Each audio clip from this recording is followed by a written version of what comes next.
Sì. Noi che siamo delle aziende biologiche non potevo fare a meno di portarti qui Onda TV Bella Sicilia con questa bellissima trasmissione che Sì, andremo a, cioè andrai, scusami, andrai a presentare tu. sì, Io ti sì. ringrazio No, io dell'ospitalità, ringrazio te perché hai mantenuto dell'ospitalità. la promessa, ringrazio Bella Sicilia, che è un programma stupendo e so che lo vede veramente tutto il mondo perché parla di cose particolari, cose che riguardano la Sicilia, tradizione, cultura, cibo, è fatto in modo eccellente. Mi chiamo Valeria Furnari e sono titolare di un'azienda vinicola e olivicola da Emone e il nome l'abbiamo scelto non a caso perché ai tempi la Sicilia era divisa in tre valli, Val di Mazzara, Val di Noto e Val d'Emone e questa zona era proprio nella Val d'Emone. E abbiamo questi terreni dagli anni, fino agli anni 60-70 e da sempre qui c'è stata la presenza delle viti di vino. Prima c'erano altre qualità, poi abbiamo fatto un espianto. Nel 2000 questa zona è rientrata nel disciplinare della DOC e quindi abbiamo impiantato quello che va a fare la DOC, il Mamertino DOC, quindi il Nero d'Avola e il Nocera, che è il vitigno tipico di questa zona. E la zona è vocata, vocata significa che ci devono essere delle precondizioni. Allora, una di queste è proprio la presenza dell'acqua. E infatti qui siamo davanti a un ruscello che fa parte dell'azienda e noi abbiamo in questo momento dato risalto perché effettivamente ne vale la pena, dalla presenza delle colline intorno che favoriscono il clima, cioè la proteggono da eventi tra virgolette catastrofici. Il terreno è medio impasto, significa che trattiene per molto l'acqua di cui la vite ha bisogno e poi c'è una bellissima ventilazione. Da mare prima e la sera scende dalla montagna. Ad attestare tutto questo, ora andremo a vedere, ci sono due, per così dire, si chiamano protopalmenti. Sono dei palmenti di epoca, si presume, greco-romana, si presume, scavati direttamente nella roccia e sono bellissimi, intercalati in un contesto e quando si vedono sembra tornare indietro nel tempo.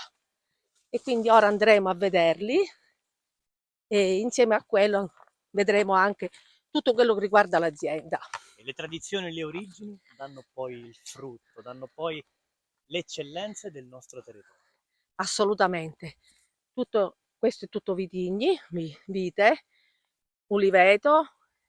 Noi in particolare coltiviamo Nero d'Avola e Nocera che sono vitigni autoctoni come rossi, Merlot e Cabernet che sono alloctoni, invece come bianco abbiamo impiantato Catarratto, Grillo e Insolia. E poi, come vedete, c'è l'uliveto, anche qui le cultivar sono un po' nostrane, la messinese, sant'Acatese, il verdello, nocellara e messi insieme danno un olio bellissimo. Queste sono le viti.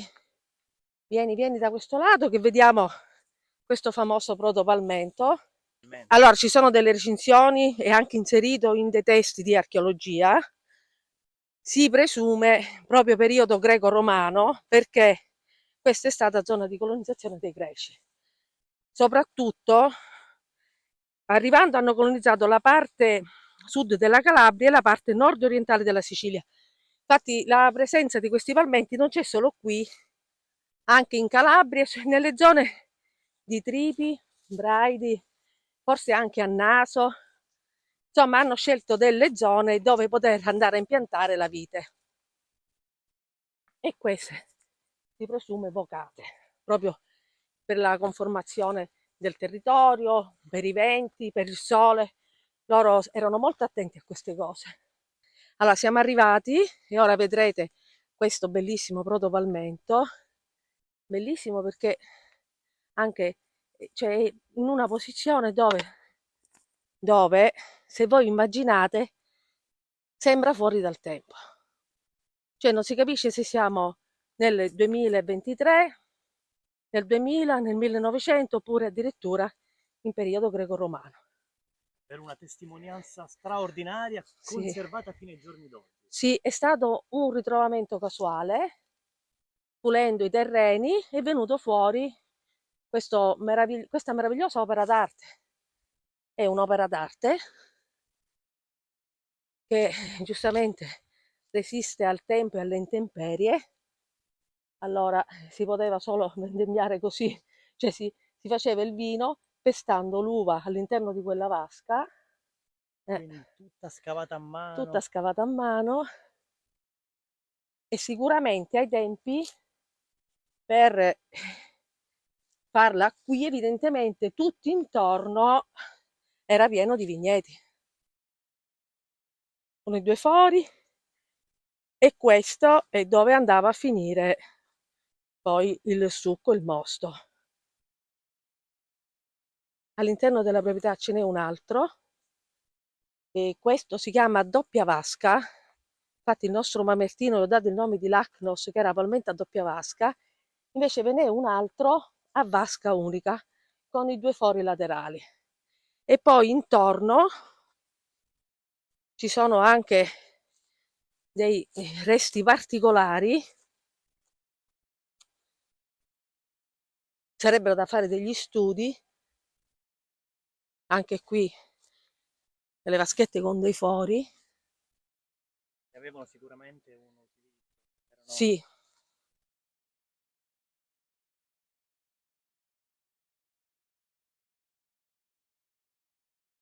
Cosa rappresenta questo luogo per i turisti, per chi vede un'opera del genere? allora si rendono conto di quello che noi andiamo sempre dicendo: la Sicilia è storia, tradizione, cultura e cibo, e questo lo rappresenta in pieno, perché tutte queste caratteristiche possono essere vere e dimostrate solo vedendo certe realtà. Ecco, questa è una di quelle. Significa che qui c'erano popolazioni che coltivavano l'uva, sicuramente anche gli ulivi, frumento, e attestano in pieno quella che è la vocazione della Sicilia, tutto quello che ho detto prima.